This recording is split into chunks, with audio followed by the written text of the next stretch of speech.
Hi, recently I was watching I guess it was a mini-series on Netflix. It was called American Primeval. It is extremely violent and gory.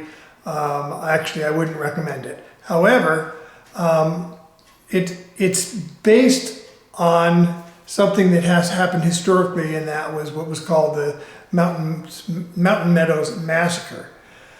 It was very loosely based on it and very historically incorrect. The Church of Jesus Christ of Latter-day Saints came out and said that it was very incorrect.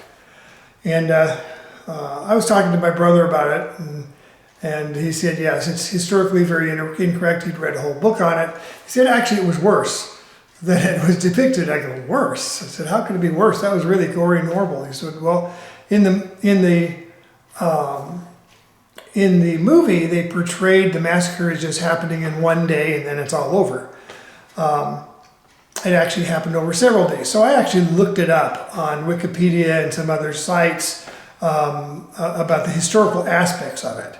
And what happened apparently was that these immigrants were immigrating from Arkansas. And this is during a period known as the Utah Wars period, where the Mormons were newly settled in Utah. This happened in 1857. They were really worried about outsiders that might come and hurt them and things like that. So they were very paranoid. And they heard about these settlers coming through, and the gossip was flowing, as happens in most churches. There's groups. There was all kinds of gossip. And it was a time when information was hard to get back and forth. And they thought that these people, maybe they were coming to hurt them. Maybe they were coming from Missouri, where they'd been kicked out, or from Nauvoo, Illinois or something. But anyway, they were all worried and scared. And so a meeting happened, which involved the stake president and bishop and other leaders of the church, and deciding what to do with it and with the situation. The Mormons came out, met these people, and said, "Hey, it's kind of dangerous with all of the Indians that are around. That was the Paiutes there, and they could hurt you. So why don't you go into this canyon where you'll be more protected? Just one way in, one way out." Well, then they got the Paiute Indians to help them. The Mormons dressed up like Paiute Indians, I guess, and with just a few Paiutes, and went in pretending they were Indians and slaughtered them. And it was basically a battle, and it lasted apparently like 4 or 5 days. It wasn't an instant thing. Well, the provisions were getting low for the people that were in these pilgrims that were on the Spanish Trail on the way to California, and they were dying and they were starving, and so there was a bit of a ceasefire. And the part of the Mormon battalion people came in, and actually they used to call it the Nauvoo Legion, I believe. Anyway, they came in and with a white flag and said, "Look, we'll stop this whole conflict. All you've got to do is lay down all your weapons. Let us take the weapons and so forth, and that's it. We'll just let you go peacefully. It's all done." So they laid down their weapons. After which, the Mormons just slaughtered them all, almost all of them. The men, the women, everyone. And the reason they did, it was they were afraid that the story would get back of what they did, and that the army would come in and slaughter them, and so they were afraid of it, so they were trying to cover up their tracks and hide it all. But I understand there was 18, I think it was, children that were very young, and they thought, well, maybe we don't need to slaughter them because they won't remember. And so they kept them alive. Well, there is one of the children who did remember, who was about 6 years old when this happened. And she said that she remembered them lining them up, and they were like 18 or 19, whatever it was. And there was one that was about 10 years old, between 10 and 12, and they said, "Oh, no, that one's too old. They'll remember." They took a gun to that child's head and blew its head up, killed it, right in front of the kids. So then the other children, they adopted out to members of the church who took care of him over a few years. But then later, a few years later, apparently the army did come in as they were trying to settle things out, and they took the children away from them, who were living extremely squalid, horrible, filthy conditions. They hadn't been treated very well. And they were taken back to whatever was left of their next of kin. Of course, their parents and family were killed. So there were a couple hundred, I believe, that were killed. And literally just slaughtered, all of them slaughtered. And there was a huge cover-up that went on for a long time. That we know that the church was behind the cover-up. Interestingly, when I was growing up in the church, I knew very little about it except that it happened, and they were saying, oh, it was some members of the church. It was just a mistake. It was a sad thing that happened, but it wasn't the church. It was just some members that were bad. Now, these were leaders of the church who instigated it. You're talking about a stake president. You're talking about bishops. And then people who followed that bishop. Now, there was only one person who was kind of the scapegoat, and he was ended up getting convicted, and they killed him by a firing squad.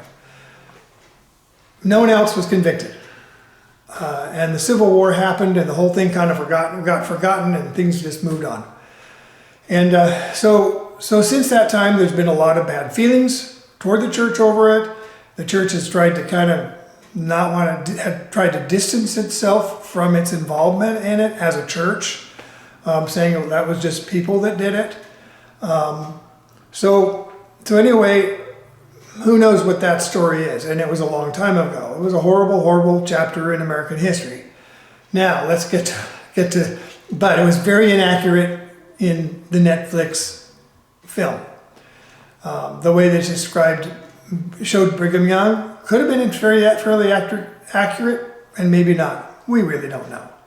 But let's get this now to the present time. About several years ago, I was a high priest, and we would go to what they call a quorum meeting. It would be at church. We'd have a meeting, and it'd be kind of like a Sunday school class, and they would teach about different things. And the high priests were people that had been bishops, stake presidents, and bishoprics. These were people who had been in the leadership of the Mormon church, which included me. And these are people who should know the doctrines of the church.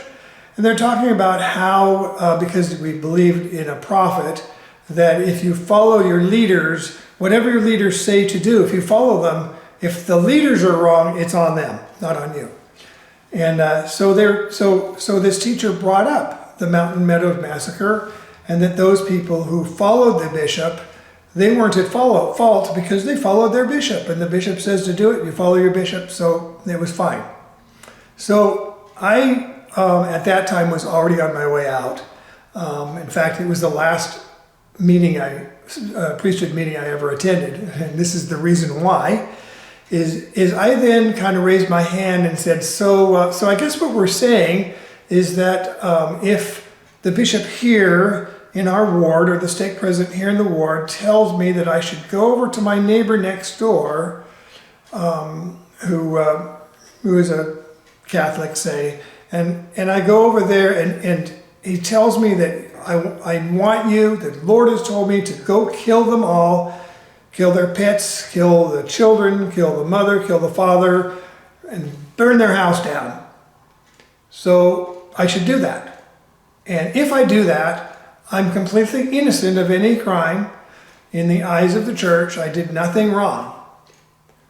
And I looked around, and everybody in the room, all these men who were leaders of the church, were like this, nodded, yes. And I didn't say anything because I was actually dumbfounded. Because the church also talks about following the Spirit and obeying the laws of the land. I mean, aren't you supposed to think for yourself?